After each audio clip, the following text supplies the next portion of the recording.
Have you read A Woman Today? Text by Karen Poltronieri. Being actively connected to the feminist movement is not always an easy task. In fact, most of them are very complicated.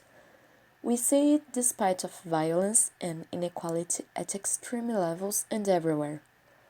Many aspects of everyday life are linked to women's role and their placement as a subject before the feminist movement. When we look at the universe of books, it's not different. When faced with a pleasure activity that is reading for many people, we don't turn off our thermometer of feminism.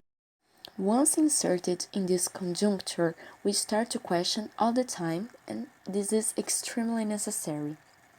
As a librarian and a reader, I look at this world of books also in a questioning way, not only when it's about narratives, but also for those who wrote the book. As in different areas of our society, the inequality of women related to men is wide open and, unfortunately, in literary circles it is no different. Just think of the great classic names of male authors who are exalted in history. How many female authors are on the vestibular list? Or even how many female writers are in your literary repertoire? The silence of female writers' voices is yet another gender violence perpetuated on a thread initiated by many people who use pseudonyms throughout history, or even cases in which the husband or some male person assumes the author's name to obtain the act of publication. To bring an example, in more than 120 years since the creation of the Brazilian Academy of Letters, only 80 chairs have been selected for men who have had a total of 253 members until today. The rise of feminism in today's social context brings us these discussions and questions and a movement to change this reality.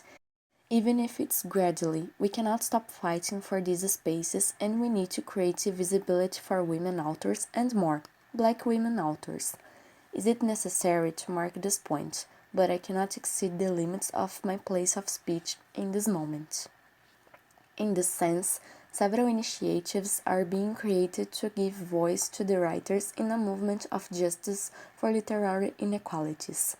To name a few, in 2015, we created the Read Woman Book Club, present in many countries. Also the project Where Are Women?, with the point of drawing attention to the lack of visibility of women in the field of literature.